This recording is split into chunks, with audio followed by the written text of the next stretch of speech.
Cats can and will walk on a leash. And unlike many years ago where you could barely see anyone walking a cat on a leash, nowadays it's fairly common. But cats are not dogs, and we all face difficulties when we start doing it. If you're watching this video, you're either considering it or you've done it already and are looking for additional tips. Walking a cat, it's not exactly like walking a dog. Unlike dogs, cats are both predators and prey. And because of that, they're more alert about their surroundings and they can get overwhelmed easier than dogs. After having faced so many questions on Instagram and TikTok about leash training, I wanted to take some time and create a video with the 10 most common questions or mistakes that people do when walking their cats on a leash. Also, considering these tips, it's going to improve the experience for both you and your cat. And at the end of the video, I want to share with you also that one trick that helped me create lifetime memories. If you're a new cat mom or a new cat dad, or even if you've had a cat for a while and are looking for a fresh start, consider subscribing. I'm creating weekly content with tips and tricks to help you do more with your cat. I never made it, but I know what it takes. I'm motivated by a mix of emotion. Got my statement, and I'm reading it slow so I can understand it fully. Appreciate my standing, go out of this world and ride. I want to share with you 10 mistakes, the implications of making them, as well as what you should do instead. Picking the wrong harness, not doing a proper indoor training, chasing your cat up and down your home to put the harness on and off, letting our cats walk before us, not choosing the proper place to walk with our cat, walking with a leash which is too short, allowing door dashing, calling your cat but not enforcing the behavior when ignored, not taking a treat which is good enough, and finally, letting the leash to go tense. You're also going to find other resources in the description box below, such as what videos you should be watching before this one, as well as some products that we love and recommend, and the links to Amazon. Okay, let's go and see what are the 10 most common mistakes when walking your cat. Picking the wrong harness for your cat will limit their mobility, increase your chances of failing at leash training, and in the worst case scenario, get your cat hurt because of failed stunt due to reduction of mobility of your cat. Despite you can use the same harness for everything, using a different harness for each activity will make wonders for your cat's safety and fun. An everyday harness has to be light and simple. These kind of harnesses ensure the maximum mobility for your cat, allowing them to run, jump, fly without noticing that they're wearing a harness. Lighter harnesses are usually easier to escape, so I don't recommend those if you're starting at leash training. For traveling and public places, you want a harness that is escape-proof. This will prevent your cat getting in trouble in the worst moment possible, around cars, in a plane, when there are dogs around. Trust me, with a regular harness, cats can escape. They are very good at it. Finally, when it's cold, you want to equip your cat with a harness that's going to protect them from the weather. When talking about cats, cold is below 50 Fahrenheit or 10 Celsius. Although cold is not the only concern for cats during the winter months, but that's a topic for another day. The fit, it's equally important. The harness has to be tight enough so it's secure and your cat won't be able to escape, but not so tight that it's restricting their mobility, making them uncomfortable or flop on the floor as soon as they're wearing it. Get the right size by measuring the neck and the chest. You should be able to fit 2 or 3 fingers between the harness and your cat's body. Check in the description box below for links to the 3 harnesses that I use and I like the most. It's normal to be excited to go outdoors.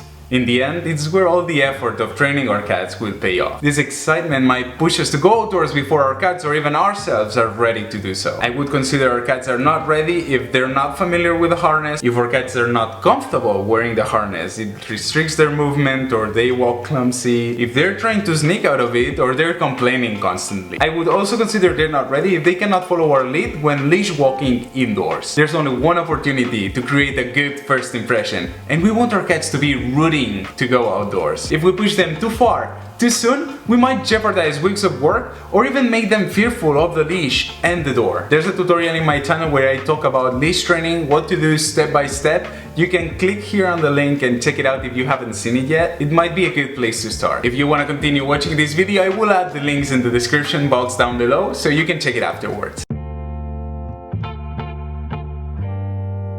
You don't want to put the harness on your cat when it's all excited and agitated. Instead, you want them to sit and stay. Your cat is going to get to know what the leash means, and if they don't want to go out, they're just going to let you know. My recommendation is that you respect your cat's decision and wait for another day.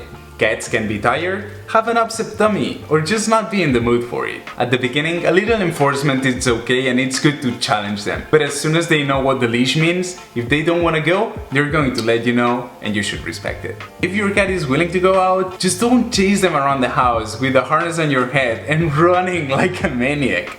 Drain some of your cat's energy and then ask them to sit and stay.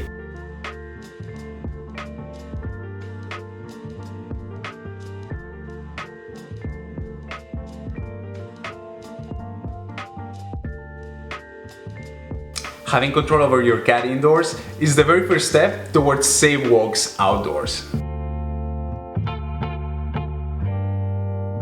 Does your cat see an open door as an invitation to take off and have the adventure of a lifetime? Having a door-darting cat can be a scary and stressful thing, especially if they ignore you when you're calling them back. It's terrifying to imagine what would happen to them if they get into a busy road or they get lost in the outdoors. Your cat might door dash for a variety of reasons. Lack of mental or physical exercise, their prey drive kicks in because they see a squirrel or a bird outdoors, or they just want to go out and explore the big wide world. Teach your cat to sit and stay until you ask them to go out.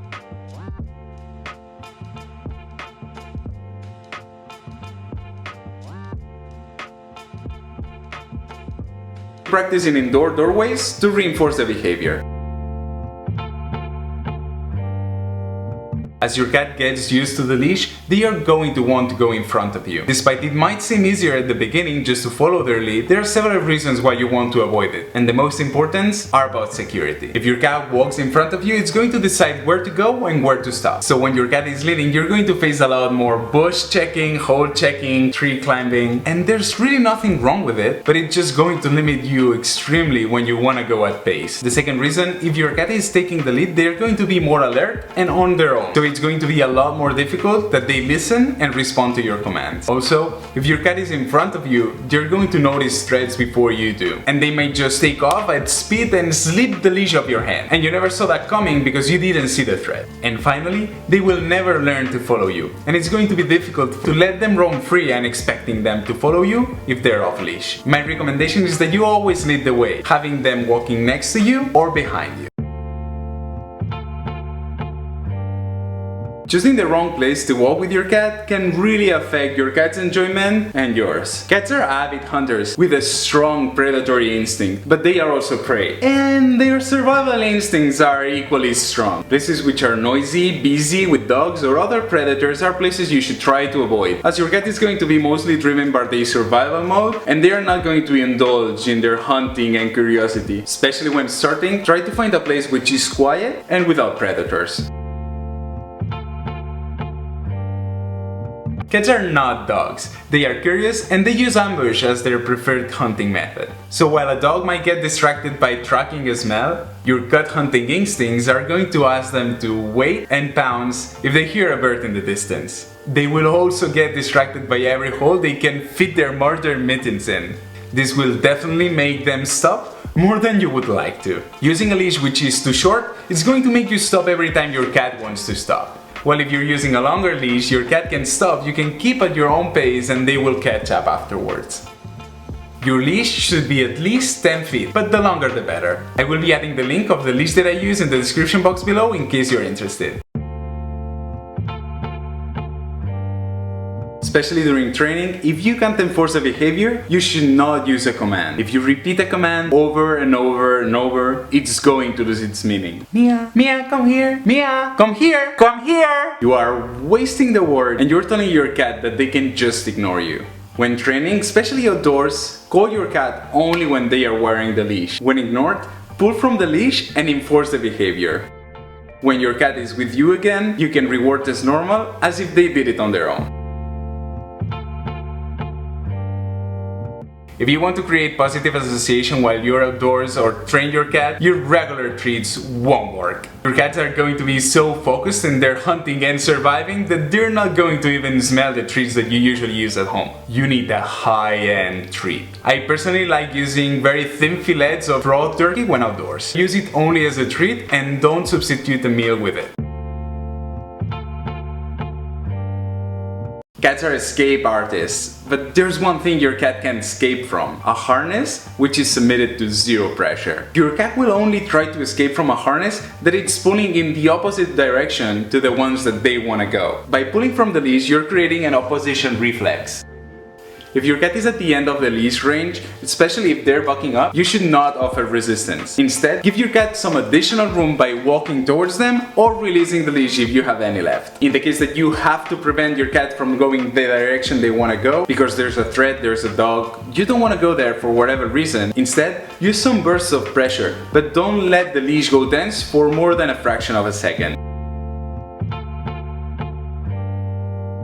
I promised I would give you a bonus tip. It feels very basic to me, but it's worth remembering that we're doing this for them. After your cat has maintained a proper state of mind, reward them by allowing them to relieve themselves and roam around at their own will.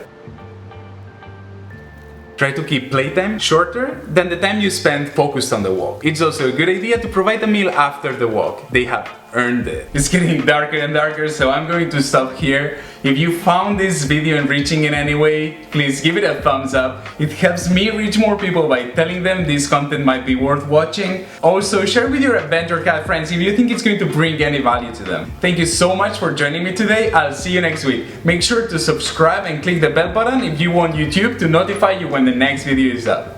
Bye!